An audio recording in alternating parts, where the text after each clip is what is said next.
Amém, meus irmãos. Nós iremos agora ler a palavra do Senhor, Mateus 19, a partir do versículo de número 16. Está escrito assim: E eis que alguém, aproximando-se, lhe perguntou: Mestre, que farei eu de bom para alcançar a vida eterna? Respondeu-lhe Jesus: Por que me perguntas acerca do que é bom? Bom só existe um. Se queres, porém, entrar na vida, guarda os mandamentos. E ele lhe perguntou: Quais?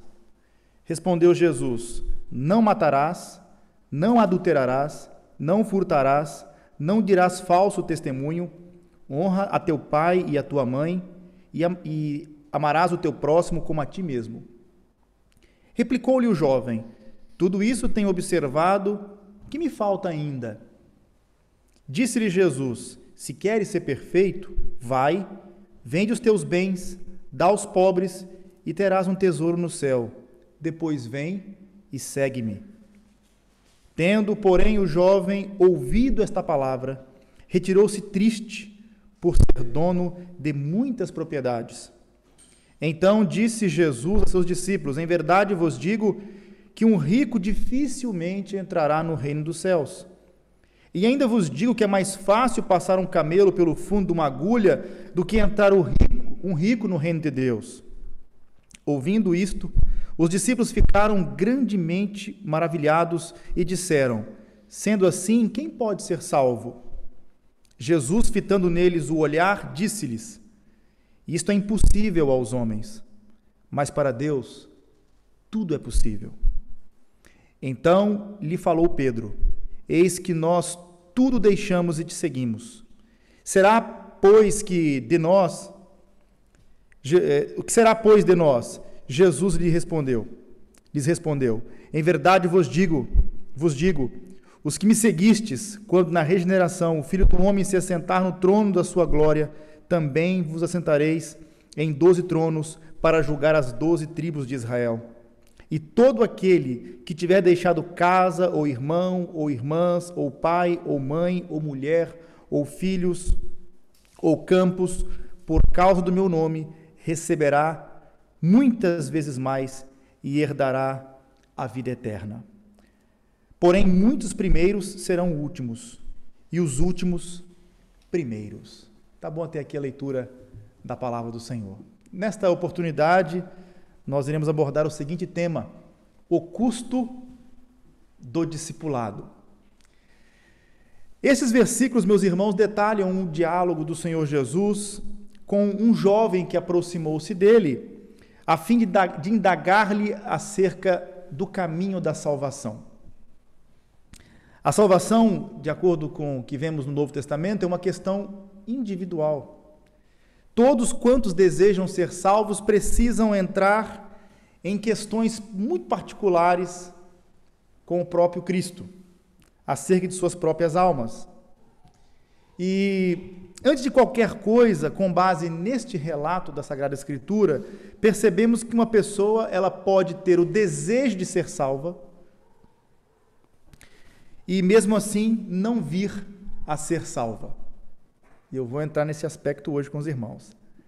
Este jovem ele veio ao encontro de Jesus para consultar sobre sua própria alma, mas retirou-se triste, sem se converter ao Senhor Jesus. Ao comentar essa passagem da Escritura, um comentarista muito conhecido nos Estados Unidos e até mesmo no Brasil e também em Portugal, John MacArthur, ele observa que o Senhor Jesus chumbaria, essa linguagem seria em Portugal, chumbaria, não é? Na maior parte dos seminários teológicos modernos, na disciplina evangelismo pessoal. No seminário nós temos uma disciplina que é o evangelismo pessoal, a prática do evangelismo pessoal. E John MacArthur diz que se Jesus estudasse nos cursos modernos de evangelização, de evangelismo pessoal, pela sua atitude na sua ação evangelística, Jesus seria reprovado, ele chumbaria.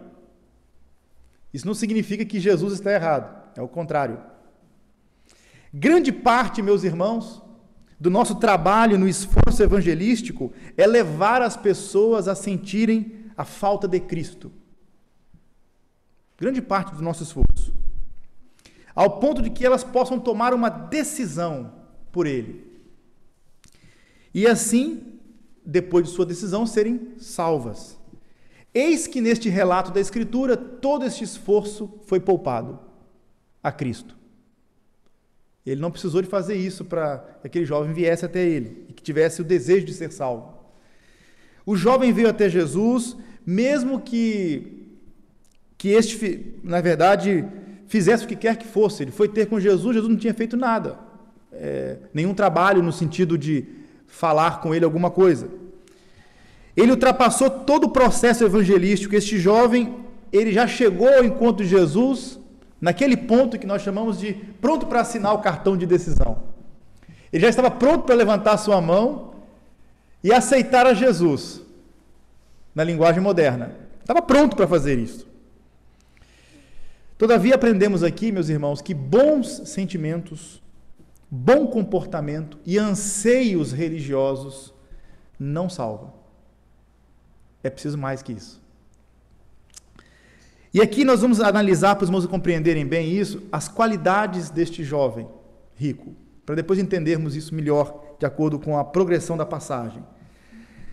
A este jovem não era preciso, por exemplo, explicar acerca da existência de Deus, pois via-se que ele era um homem religioso. Isso é notório na passagem, e muito devotado, inclusive. Não era preciso ensinar-lhe sobre a Bíblia, porque ele não apenas conhecia, como praticava os mandamentos. Lembra que ele perguntou, quais mandamentos, Jesus? E Jesus deu uma lista para ele de mandamentos na segunda tábua, com relação à nossa reação diante do próximo. Não matarás, não adulterarás, não dirás falso testemunho, honra teu pai e tua mãe, e amarás o teu próximo.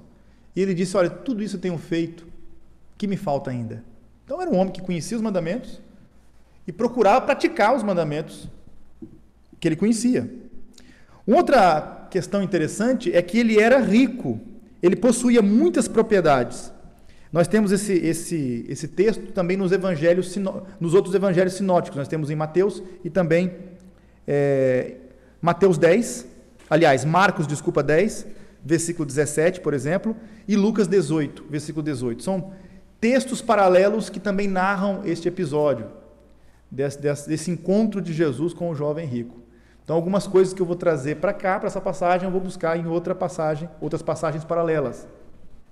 Mas é interessante que ele era rico, possuía muitas propriedades, e muito provavelmente, meus irmãos, ele era um bom elemento para qualquer igreja. Tá?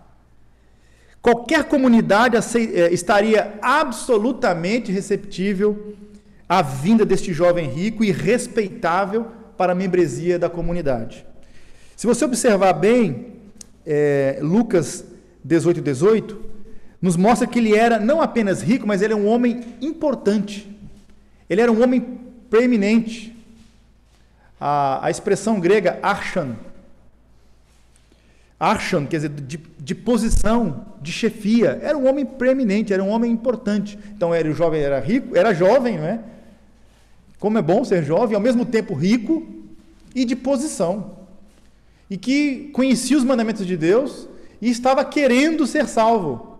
Ele seria rapidamente recebido com uma grande velocidade em qualquer contexto. Ele era um homem, meus irmãos, de excelente conduta, né? Um homem virtuoso. E não só virtuoso, porque guardava os mandamentos, como também era um homem reverente. Quando lemos lá em Marcos 10, versículo 17, diz que ele foi até Jesus e se ajoelhou diante de Jesus. Dobrou seus joelhos. Então, um homem reverente, ajoelhou-se diante de Jesus e isso indicava sua reverência. E é surpreendente, meus irmãos, que um homem como ele fosse procurar Jesus. Jovem, rico, de posição, provavelmente uma pessoa de influência no campo da religião judaica. É impressionante que um homem assim viesse ao encontro de Jesus e se dobrasse de joelho em reverência. É algo notável. Todavia, toda a sua religião, toda a sua riqueza material, não lhe tinha dado confiança, segurança, paz, alegria ele não tinha esperança duradoura. Então, tudo que ele tinha, tudo que ele era, não foi suficiente para trazer a ele a certeza e a segurança de sua salvação. Um outro aspecto importante, as boas atitudes do jovem. Porque não apenas ele tinha essas qualidades, mas ele também teve boas atitudes. Observe, por exemplo, que a motivação desse jovem foi uma motivação correta. Ele sabia que não tinha vida eterna e ele desejava obter a vida eterna. A pergunta dele foi o quê? O que tenho que fazer de bom para alcançar a vida eterna? Ele veio consultar a Jesus sobre a condição de sua alma, sobre sua alma. Ele estava interessado na salvação da sua alma. Então a motivação desse homem era boa, não era má motivação. Então ele veio a Jesus porque ele sentia uma necessidade profunda, né, na sua alma. E ele próprio identifica a carência que ele tinha. Ele sabia que precisava de vida eterna. Então, nesse sentido, meus irmãos, quanto a isso, ele foi perspicaz. Sua motivação foi correta e ele foi perspicaz. Ele sabia que precisava da vida eterna. A atitude do homem também foi uma atitude correta, não apenas a motivação correta, como uma atitude correta. Sem qualquer rodeio, sem introdução, ele foi direto ao ponto quando encontrou-se com Jesus. O que eu farei de bom para alcançar a vida eterna? Ele perguntou logo. Ele sabia da sua necessidade e ele fez uma pergunta direta, sem rodeios, para Jesus. E ele até teve coragem de ir até Jesus e se ajoelhou diante da multidão. Não teve vergonha também de ir até Jesus. Um outro ponto é que ele veio, que eu posso dizer que a atitude dele foi boa, porque não apenas a motivação era boa, a atitude foi boa, mas ele também veio à fonte correta. Ele foi à fonte correta. Ele veio a Jesus, que é a fonte da vida. Todos conhecem, por exemplo, Atos 4, versículo 12. Em nenhum outro nome, em nenhuma outra salvação e em nenhum outro nome há dado entre os homens pelo qual importa que sejamos salvos. Conhecemos João 14, versículo 6, que diz que ele é o caminho, a verdade e a vida. Ninguém vem ao Pai, senão por mim. Foi o que o Senhor Jesus disse. Então, ele foi a Jesus, a própria vida eterna. Quando lemos, por exemplo, 1 João capítulo 5, versículo 11, diz assim: e o testemunho é este, que Deus nos deu a vida eterna, e esta vida está em seu Filho. Acerca de Jesus, no versículo 20 de 1 João, capítulo 5, versículo 20, diz assim: este é o verdadeiro Deus e a vida eterna. Então, à luz do Novo Testamento, do ensino bíblico, Jesus, ele não é apenas a fonte da vida eterna, ele é a própria vida eterna. Então, o homem foi à procura no lugar certo. Foi ter com a pessoa certa para encontrar a sua salvação. E ele fez a pergunta certa, ninguém questiona isso. Porque tratava-se de uma pergunta simples, uma pergunta honesta. Ele fez uma pergunta honesta. Ele sabia que não tinha salvação e ele queria saber o que ele precisava fazer para obter a salvação. Bom mestre, o que farei de bom, não é? O que farei, na verdade, para conseguir a vida eterna? Afinal de contas, meus irmãos, há algo que temos que fazer para herdar a vida eterna. E o Senhor Jesus nos fala disso, temos que crer em Cristo. Olha o que diz a Bíblia em João 6, 29.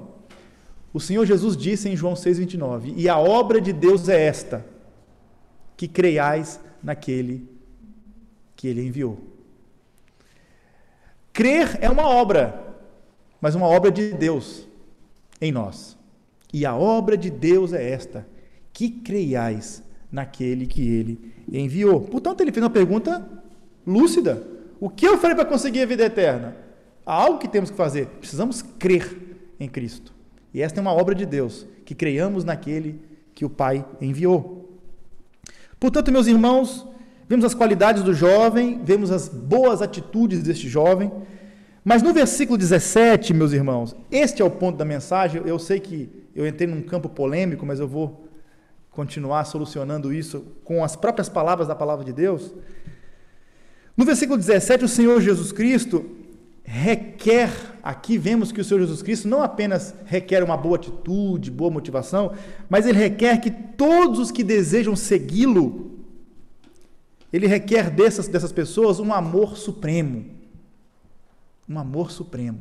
Este é o custo do discipulado. Por isso que o tema é o custo do discipulado. Jesus, porém, sabia, meus irmãos, que havia algo de errado com esse jovem. E esse jovem rico e importante, não é? Jesus sabia que este jovem estava escravizado, né?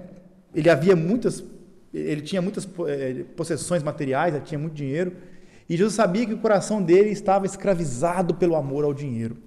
É o que vemos no versículo 22 e no versículo 23 do capítulo 19 de Mateus. Mantenha sua Bíblia aberta em Mateus 19, por favor. Ele não estava, meus irmãos, realmente disposto a seguir o Senhor Jesus, né? A verdade, a seguir todo o caminho de Deus e ouvir a voz de Jesus e ser dirigido por Jesus onde quer que fosse. Vemos que quando Jesus falou para ele vender o que ele tinha e dar aos pobres, aquele amor ao próximo dele, ele não conseguiu cumprir a ordem de Jesus. Eu vou entrar aqui mais para frente nesse aspecto. No versículo 17, o Senhor respondeu para ele: se queres entrar na vida, ele perguntou: o que eu farei para conseguir a vida eterna? Jesus agora disse a ele, versículo 17, se queres entrar na vida, guarda os mandamentos. Olha que interessante.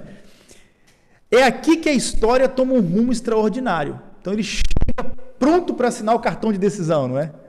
E aqui muda a história radicalmente. O Senhor Jesus nada falou para este homem de si mesmo, nesse caso. Jesus não falou sobre sua missão salvadora e nem mesmo convidou o homem para crer.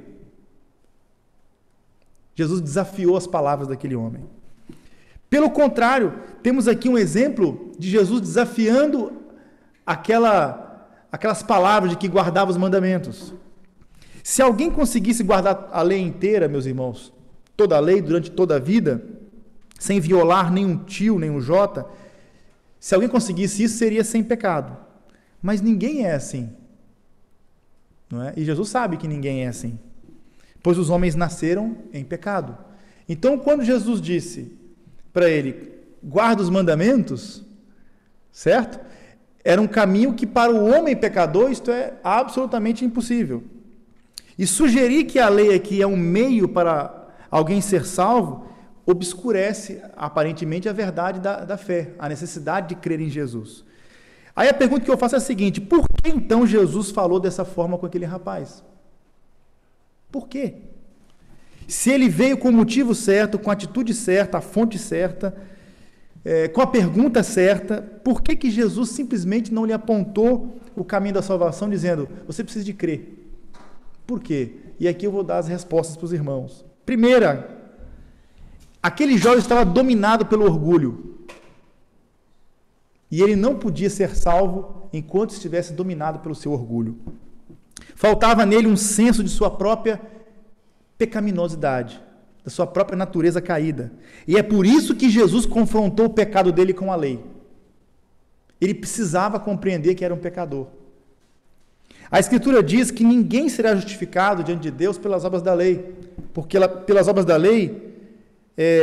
em razão da lei, na verdade, vem um pleno conhecimento do pecado. Está em Romanos 3, versículo 20.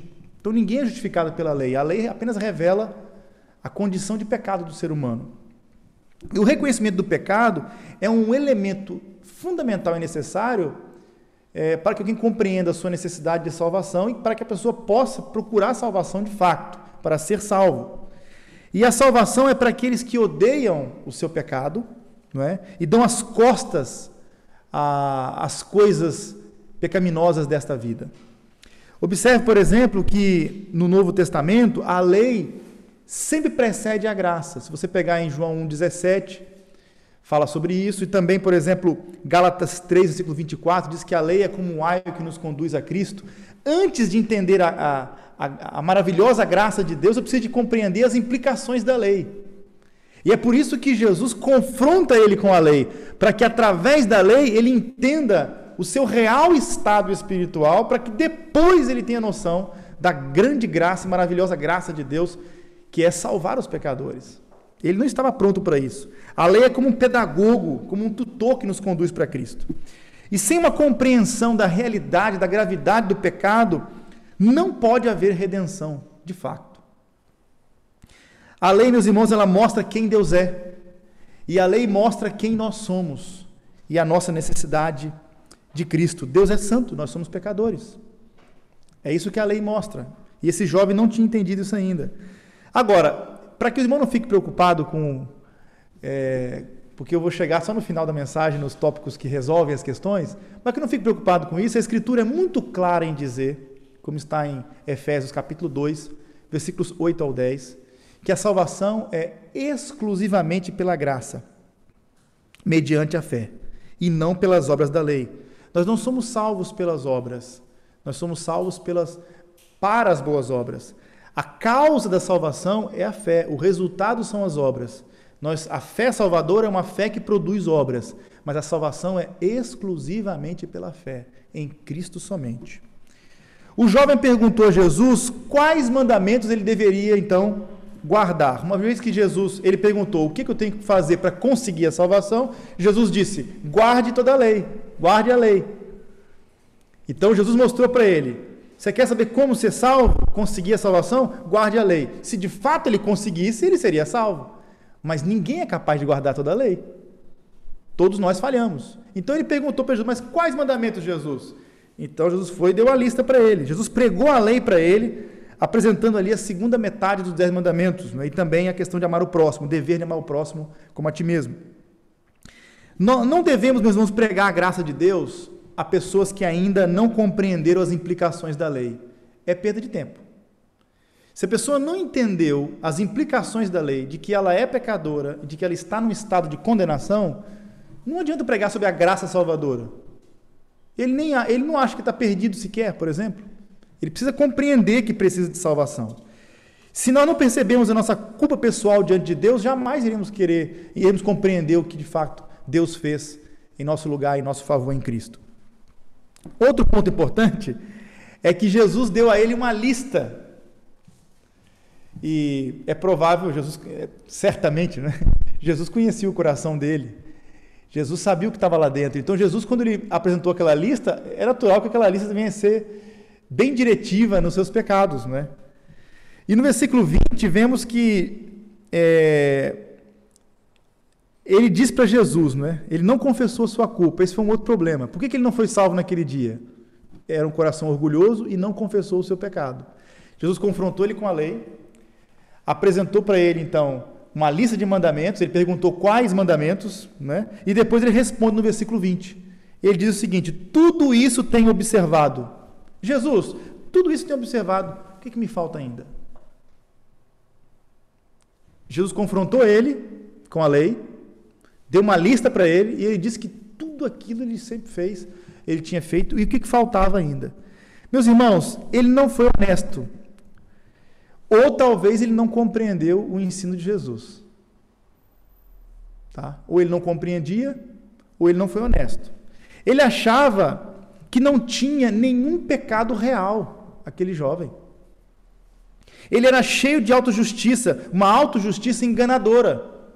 Ele pensava que era justo e que obedecia integralmente à lei de Deus. Está vendo por que ele não pôde ser salvo?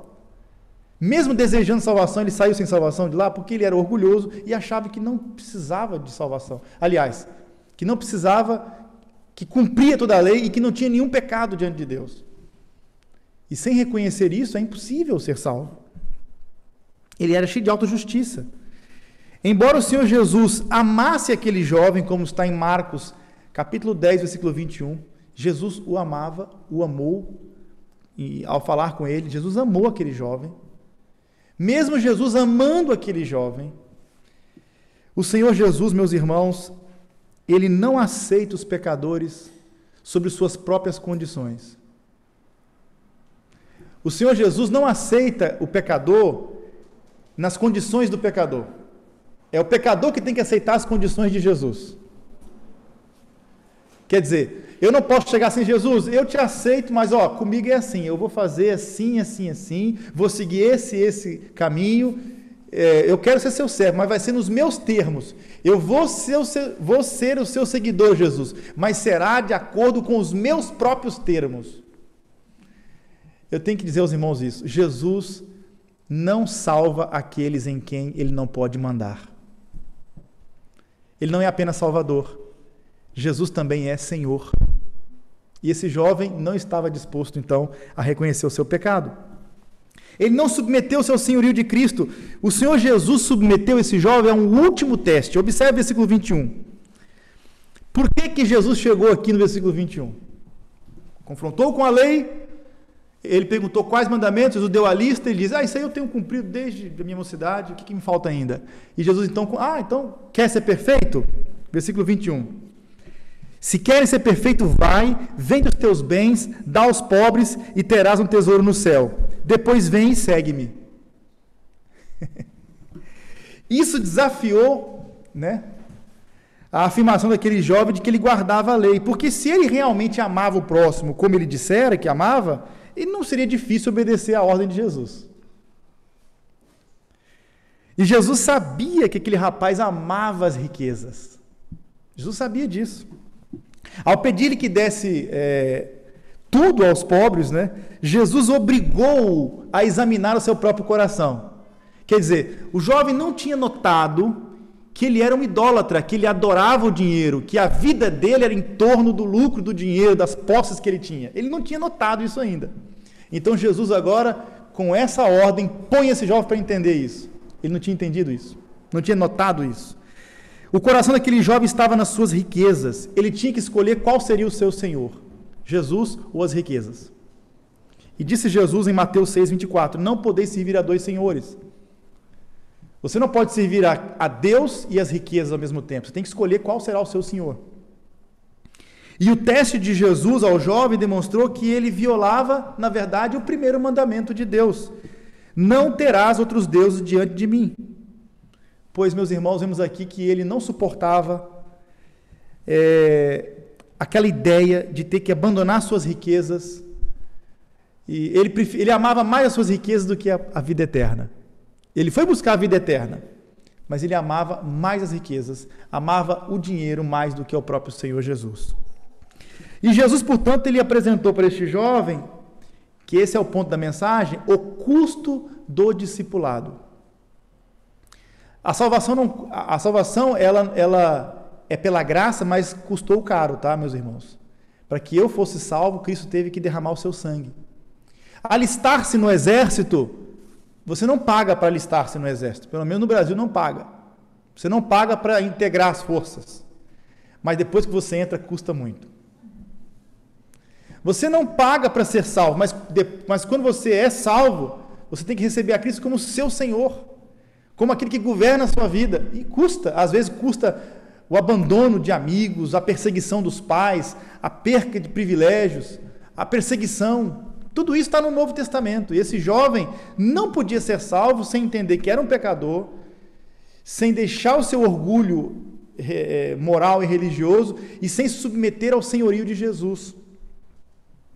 E Jesus aqui então confronta esse jovem. Por exemplo, quando lemos em Mateus 16, versículos 24 ao 26, diz assim, se alguém quiser vir após mim, Mateus 16, 24 a 26, se alguém quiser vir após mim, renuncie-se a si mesmo, tome sobre si a sua cruz e siga-me, porque aquele que quiser salvar a sua vida, perdê-la-á.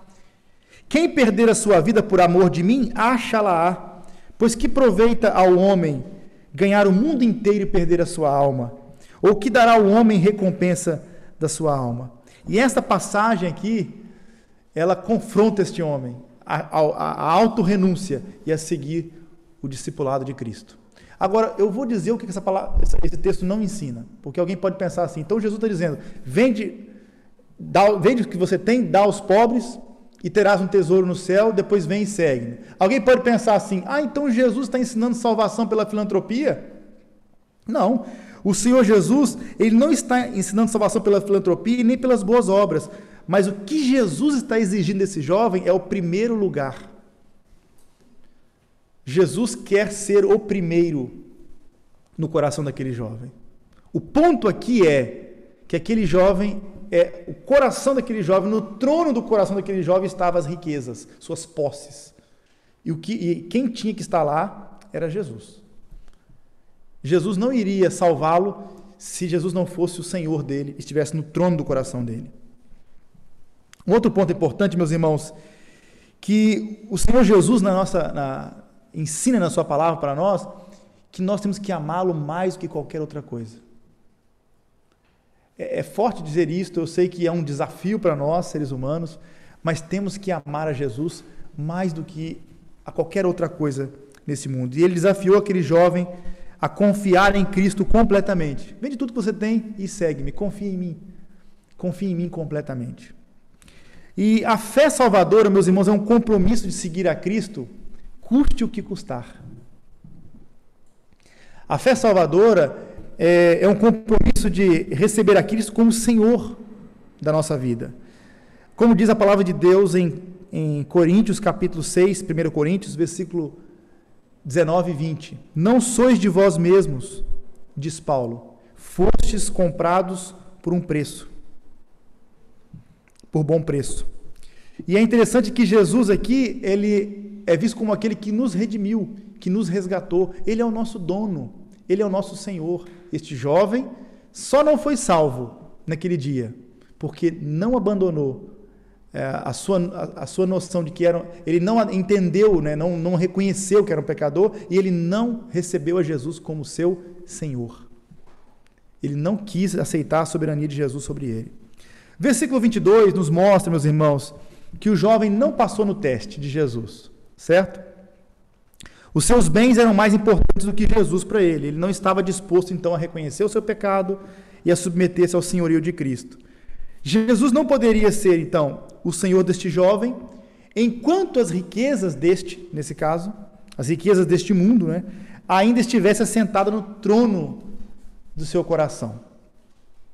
E aqui aprendemos que o pecado, então, arraigado no coração deste jovem, era porque ele amava mais as suas riquezas materiais do que a Deus. Tá? Este era o ponto fraco deste jovem, algo que ele amava muito mais do que sua própria alma. Então ele queria a salvação de sua alma, mas ele amava mais a riqueza do que sua própria alma. E Jesus sabia então que ele apreciava exageradamente o dinheiro, e é por isso que Jesus tocou naquela ferida, para então demonstrar para ele a sua real necessidade espiritual. E a Escritura é clara, meus irmãos, em 1 Timóteo 6,10, que o amor ao dinheiro é a raiz de toda espécie de males. E nessa cobiça, diz a palavra de Deus, alguns se desviaram da fé e se transpassaram a si mesmo com muitas cobiças.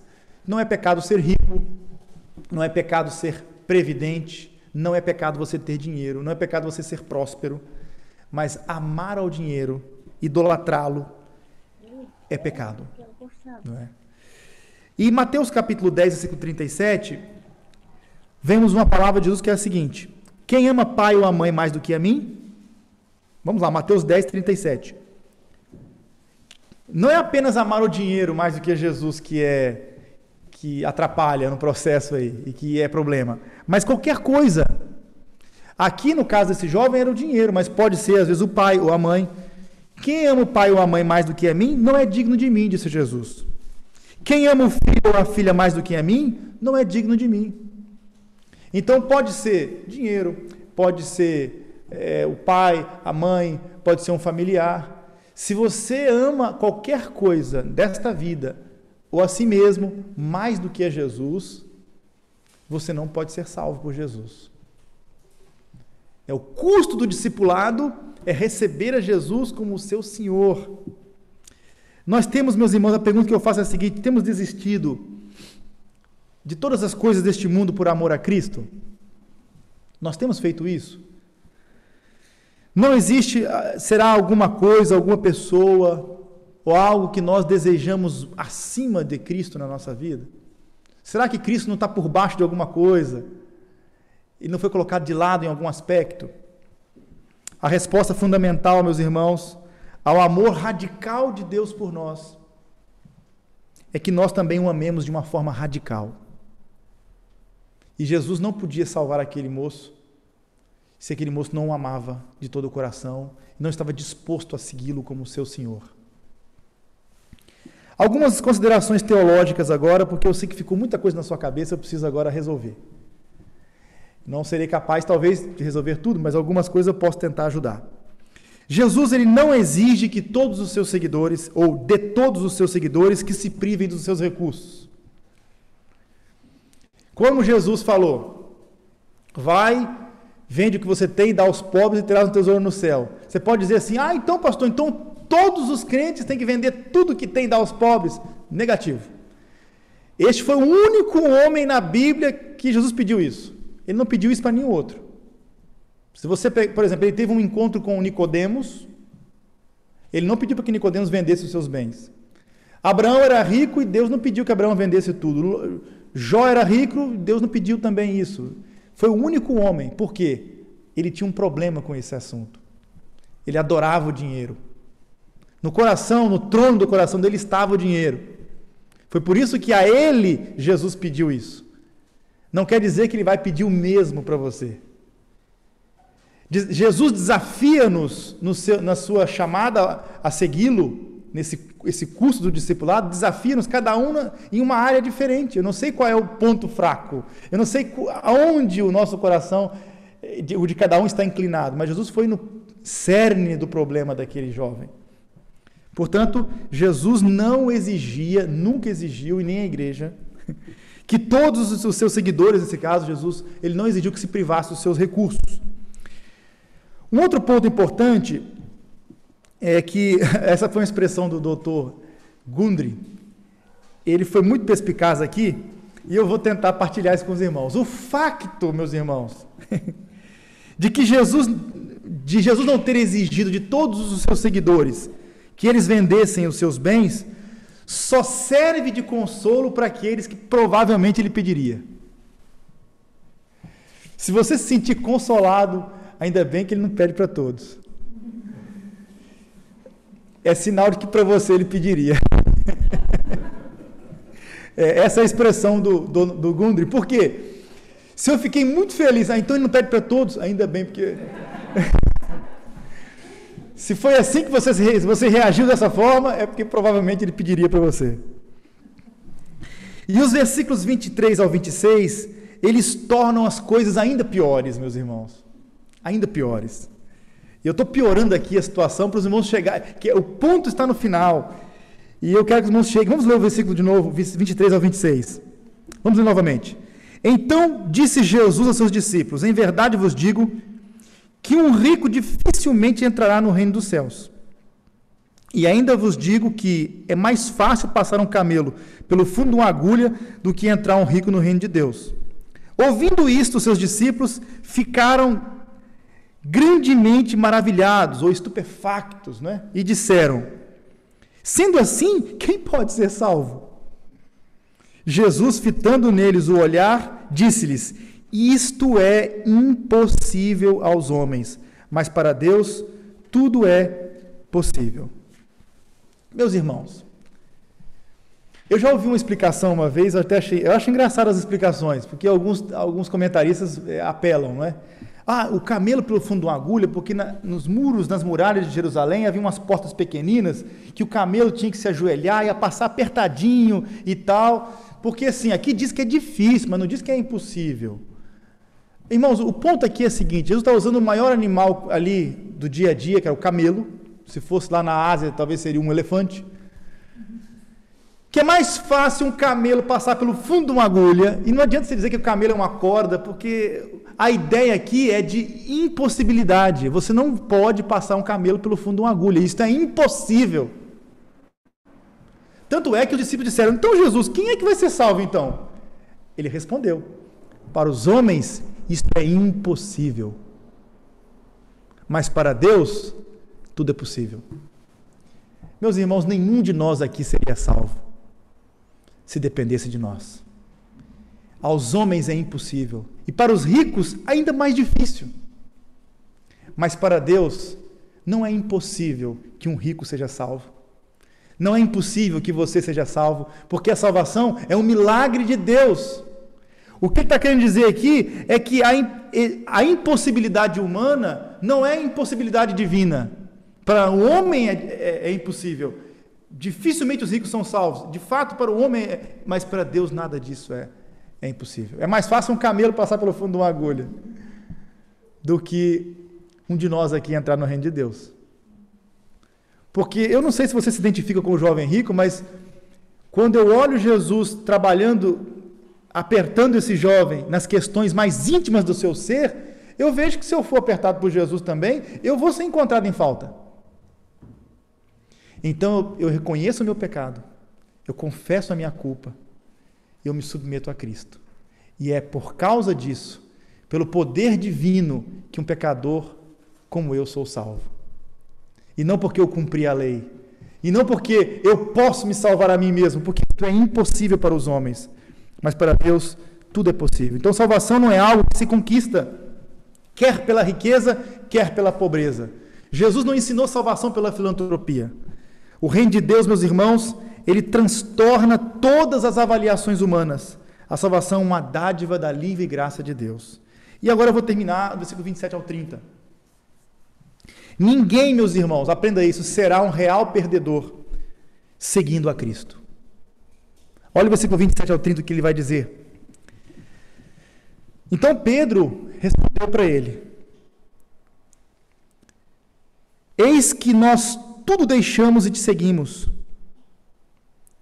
Que será, pois, de nós? Jesus lhe respondeu: em verdade vos digo que vós, os que me seguistes, quando na regeneração o Filho do Homem se assentar no trono da sua glória, também vos assentareis em 12 tronos para julgar as 12 tribos de Israel. E todo aquele que tiver deixado casas, ou irmãos, ou irmãs, ou pai, ou mãe, ou mulher, ou filhos, ou campos, por causa do meu nome, receberá muitas vezes mais, algumas traduções dizem 100 vezes mais, e herdará a vida eterna. Porém, muitos primeiros serão últimos, e muitos últimos serão primeiros. Pedro aqui, ele não tardou em perceber o contraste entre o jovem rico e os discípulos pobres aqui de Jesus. Eles deixaram tudo para seguir Jesus. Então, os discípulos aceitaram o custo do discipulado. E Jesus aqui dá-nos uma promessa maravilhosa de recompensa, não só nesta vida, como na vindoura. Um missionário, por exemplo, que deixa a sua pátria. Meus irmãos, eu tenho 100 vezes mais. Quando eu estava no Brasil, eu tinha apenas a minha família. Ao deixá-los para seguir a chamada de Deus na minha vida, eu recebi muitos outros irmãos, pessoas que eu jamais imaginava que eu poderia conhecer, e pessoas que estenderam a mão, e hoje são mais do que família para mim. Tudo isso só foi possível porque eu aceitei a chamada de Deus para segui-lo. Os missionários, quando fazem isso, é um exemplo claro de como Deus cuida e de que ninguém perde por seguir a Jesus. Ninguém será um perdedor real ao seguir Jesus. E na vida vindoura, quando na regeneração, no novo céu e na nova terra, nós teremos ainda infinitamente mais, porque as riquezas deste mundo, diz a Bíblia, que são passageiras. Mas a riqueza que nós temos na nossa vida, no mundo vindouro, são riquezas duradouras e eternas. Os discípulos, então, meus irmãos, eles aqui diz no versículo, em Lucas também, 18:30, eles se sentariam em tronos para julgar. Então há aqui uma promessa específica para aqueles discípulos, que eles se sentariam em tronos para julgar as tribos de Israel. Eles seriam recompensados 100 vezes mais. Mas em outras palavras aqui, podemos entender que essa mensagem não era apenas para os discípulos, porque no versículo a seguir, ele fala qualquer pessoa. Note você, por exemplo, no versículo número 30, todo aquele que tiver deixado. Então ele faz uma promessa aos discípulos, porque Pedro perguntou: e nós, Jesus, que deixamos tudo para te seguir? Ele diz: vocês não vão perder nada por causa disso. Receberão muitas coisas. Se assentarão em tronos para julgar. E quando na regeneração do Filho do Homem, quando ele vier, vocês se sentarão em tronos para julgar. E ele disse ainda mais: todo aquele que fizer isso receberá muito mais.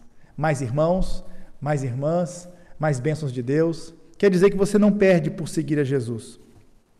Agora, à luz da palavra de Deus, temos que largar então nossos ídolos e aceitá-lo como nosso único Senhor. Pela causa de Cristo, meus irmãos, às vezes, quando é necessário, temos que deixar, às vezes, os parentes próximos, pela causa de Cristo, por amor a Cristo. E quando você não segue esse exemplo, fala assim, não, eu não posso porque eu amo muito a minha família, então, Jesus, eu te amo muito, mas eu tenho que ficar aqui, eu não posso. Quando você faz isso e troca, você não segue o discipulado de Cristo. Mas quando você, por amor a Cristo, chega ao ponto de sacrificar a si mesmo, e às vezes até está próximo dos seus queridos, que acontece isso às vezes. Por exemplo, meus irmãos, numa família, quando um se converte e os outros são de uma outra religião, por exemplo, e aquelas pessoas dizem, você não pode se converter a Cristo, porque aqui na nossa casa todo mundo segue uma outra religião. Se você fizer isso, vamos expulsá-lo aqui de casa. Acontece isso às vezes, não acontece? Há alguns países em que você não é permitido adotar uma fé diferente. Então eu estou num país em que o evangelho é proibido. Eu ouvi o evangelho, fui confrontado pela mensagem e quero crer, mas eu não posso porque aqui é proibido, eu vou ser muito perseguido, então não vale a pena. Eu abro mão de Jesus e fico quietinho, em paz aqui no meu país. Eu estou então falhando, como esse jovem. Mesmo desejando ser salvo, não é salvo. Agora, o custo do discipulado é esse. Eu recebo a Cristo como meu Senhor.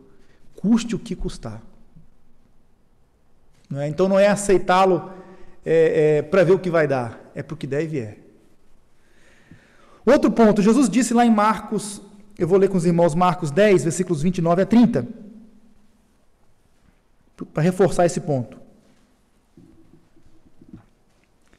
Marcos 10, versículo 29 a 30, que é a passagem paralela, viu, irmãos, que trata do mesmo episódio, do mesmo relato, mas agora à luz do que vemos em Marcos 10, 29 e 30.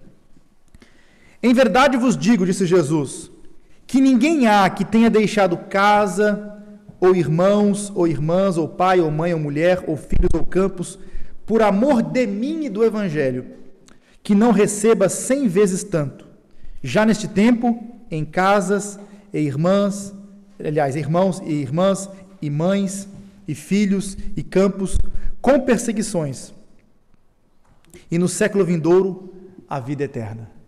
Então a promessa de Jesus é que você receberá 100 vezes mais por segui-lo. E aqui os primeiros, quem são os primeiros aqui, os últimos, no versículo 31? Aliás, no 30.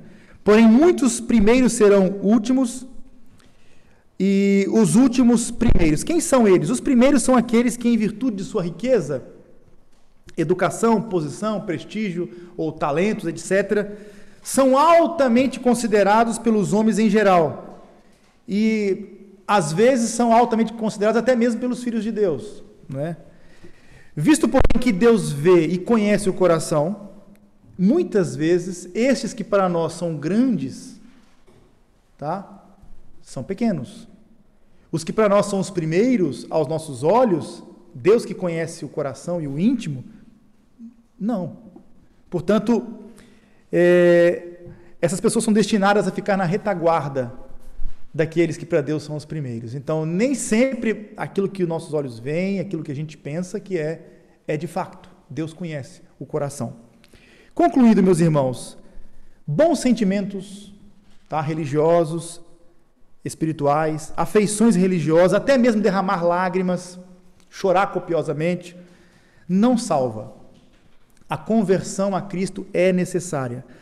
Não podemos confundir adesão com conversão. Há muita gente que aderiu à fé, aderiu às igrejas, frequenta, até tomar um banho no batismo, mas não foram salvas, porque não se converteram. E é importante, meus irmãos, que nós entendamos que eu preciso passar do sentimento para a ação. Se as minhas emoções não resultam, em mudança de vida, em transformação, porque não houve uma obra sobrenatural. A salvação é uma obra de Deus, mas ela tem os seus efeitos claros, o seu resultado. Não é uma obra dos homens de facto, mas Deus realiza um milagre naquela pessoa. E é possível, sim, estar perdido às vezes dentro de uma igreja, é possível. Existem os que estão perdidos porque fazem coisas muito erradas, não é? E enquanto ninguém está vendo, ele está fazendo coisa errada. Deus sabe. está perdido dentro da igreja, mas Deus sabe o que ele anda fazendo. Mas existe uma outra classe de perdidos, aqueles que aparentemente cumprem todas as regras, né, dentro da igreja, mas estão igualmente perdidos, porque no centro do coração dessas pessoas não é Cristo que está lá, mas é as riquezas, tá? Então este jovem, ele era religioso, ele aparentemente guardava os mandamentos, mas ele não havia nascido de novo. O coração dele era de pedra, ele ainda estava no seu pecado. Então, precisava de haver nele o quê? Arrependimento, metanoia, uma mudança de mente, da descrença para a crença, uma mudança de coração, um coração de pedra e um novo coração agora, um coração de carne, em que Deus derramasse o seu espírito naquele coração. Nada disso aconteceu com aquele rapaz. Portanto, meus irmãos, precisamos entender que o homem, por causa da sua condição pecaminosa, de acordo com a palavra de Deus, ele é incapaz de converter-se a si mesmo, ele precisa da obra regeneradora do Espírito Santo. A Escritura diz que todos pecaram, por exemplo, Romanos 3, 23. A Escritura diz em Romanos 7, 23, que o homem, na verdade, ele é prisioneiro da lei do pecado e também, por natureza, ele é filho da ira, como lemos em Efésios, capítulo 2, versículos 1 e 2, até o 3.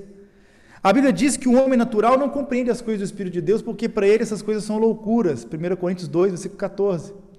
A Bíblia diz também, em 2 Coríntios, capítulo 4, versículo 4, que o Deus desse século cegou o entendimento dos incrédulos para que não resplandeça no coração deles a luz do Evangelho. E o Novo Testamento ensina, Efésios 1, 2, que os homens estão mortos em seus delitos e pecados. Portanto, meus irmãos, em cada ponto, do princípio ao fim, a salvação depende completamente de Deus. O homem não pode fazer nada por si mesmo. Ele depende de Deus. Esse jovem tinha que entender que o caminho de seu próprio desempenho não poderia levá-lo à salvação. Se temos que ser salvos, irmãos, temos que nascer de novo. E sabemos que essa é uma obra do Espírito Santo. Se temos que crer, sabemos que a fé é um dom de Deus. E é Deus que nos concede essa fé e nos capacita. E é por isso que temos que pregar o Evangelho. Porque a palavra do Evangelho é ela que gera, pelo Espírito Santo, essa fé no coração dos homens. Eu queria terminar com uma ilustração. Porque Jesus disse em Mateus 19, 26, que para os homens, tudo que eu disse aqui é impossível. Mas para Deus isso é possível. Eu quero completar com uma ilustração. Quem conhece o conto do lobo que queria ser ovelha? Você conhece essa história? Havia um lobo que queria ser ovelha. Ele achava muito linda a vida das ovelhas. Porque ele, como é lobo, ele gostava de caçar as ovelhas e alimentar-se da sua carne. Mas ele começou a observar que as ovelhas viviam em grupo, tinha um pastor que cuidava delas, estavam sempre abrigadas nos dias frios, e o pastor sempre zeloso, e aquele lobo sempre solitário, sozinho, não tinha ninguém por ele. Ele começou a observar a vida das ovelhas, como era bom ser ovelha, como era bonita a vida das ovelhas, como era harmoniosa, como era agradável a vida das ovelhas. Então aquele lobo começou a desejar muito ser uma ovelha, mas qual era o problema daquele lobo? Ele era lobo, não tinha como ser ovelha. Ele teve uma ideia. Um dia ele teve uma ideia. Ele saiu para as suas caçadas, ele precisava se alimentar também, como lobo, e um dia ele teve uma ideia. Olha, eu vou matar aquela ovelha e vou usar a pele daquela ovelha. Então ele teve um dia, atacou uma das ovelhas, arrebatou uma das ovelhas do rebanho, matou a ovelha e pôs a pele da ovelha. E ele agora, vestido com a pele da ovelha, ele pensou assim, bem, a partir de hoje eu vou ser uma ovelha, não vou ser mais lobo, vestiu a pelezinha da ovelha. Só que tinha um problema, não é? Ele começou a enfrentar alguns desafios. Por exemplo, o lobo come carne, a ovelha come o quê? Relva, né? Erva. Então agora ele vai precisar deixar de ser carnívoro e ser um vegetariano. Então ele começa a comer a relva, junto com as ovelhas, a erva do campo, ele está lá com as ovelhas. E à noite o pastor leva as ovelhas para o aprisco, para cuidar das ovelhas e tudo, e ele vai lá junto com as ovelhas, tentando imitar como elas caminham, como elas se movimentam, porque ele tinha um outro movimento, ele tem que adaptar o movimento agora, e agora passou a comer relva. E há um outro detalhe que ele descobriu depois. Quando ele chegou no aprisco, ele notou que as ovelhas ficavam mexendo a boca assim a noite inteira. E ele diz, mas por que elas mexem a boca a noite inteira? Porque as ovelhas ruminam. As ovelhas são 4 fases na digestão. É como se fosse 4 estômagos, né? Vai e volta toda hora. Então são 4 fases da digestão. Mas o lobo não, ele comeu a relva, bateu, ficou. Ele não tinha essas fases digestivas. Então ele pensou, mas eu vou ser logo notado se eu não fizer igual. Então ele começou também a mexer a boca igual as ovelhas. Mesmo sem ter nada na boca, ele ficava como se tivesse a ruminar também. Passado um pouco tempo, meus irmãos, conta essa história, que o lobo começou a ficar depressivo e angustiado. Por quê? Ao observar a vida das ovelhas, ele via o cuidado do pastor com elas, tratava muito bem delas, e a vida em comunidade das ovelhas, ele achava aquilo tudo muito lindo, mas quando ele tentou ser ovelha, como lobo, na sua natureza de lobo, virar uma ovelha e fazer aquelas coisas que as ovelhas fazem, a vida daquele lobo virou um verdadeiro inferno. Era tudo o que ele fazia, isso é contra a minha própria natureza. Eu não gosto de comer capim, relva. E ele sentia falta da carne, ele sentia falta da adrenalina, das caças, das coisas que ele fazia. E passado um tempo ele começou a ficar angustiado e teve um dia que aquele lobo já não aguentava mais aquela vida das ovelhas, mesmo admirando muito a vida das ovelhas. Ele pegou sua capazinha de ovelha, arremessou para o alto e voltou a ser o lobo que ele sempre foi. Há muita gente na igreja que não se converteu, que é igual a esse lobo, tentando viver a vida de ovelha. Mas se você tentar viver a vida de ovelha sem nascer de novo, você não será feliz. E é por isso, meus irmãos, que o novo nascimento, a mudança de natureza é necessária. Agora eu te pergunto, como pode um lobo virar ovelha? A resposta de Jesus para Pedro foi, Pedro, isto é impossível para os homens, mas para Deus não há impossíveis. Você está aqui hoje amando as coisas que Deus ama, tendo deleite na lei de Deus, amando louvar a Deus, tendo prazer de estar em comunhão na igreja, de abandonar todos os apetites da sua carne, todas as ofertas do mundo, todos os pecados desse mundo. Você está aqui agora olhando para mim e com alegria de fazer isso, sabe por quê? Porque você nasceu de novo. Mas um homem que não nasceu de novo, ele não consegue ser feliz rejeitando os prazeres desse mundo. É isso que Jesus estava querendo ensinar aqui, o custo do discipulado, a mudança de natureza. E se eu vier aqui nessa igreja e pregar um evangelho que não confronta as pessoas nessa dimensão, nós teremos uma igreja cheia de almas perdidas. E nós não podemos fazer isso, porque o evangelho é o poder de Deus para a salvação de todo aquele que crê. Jesus transforma as pessoas. Ele transforma lobos em ovelhas. Ele transforma o pior dos pecadores em uma nova criatura.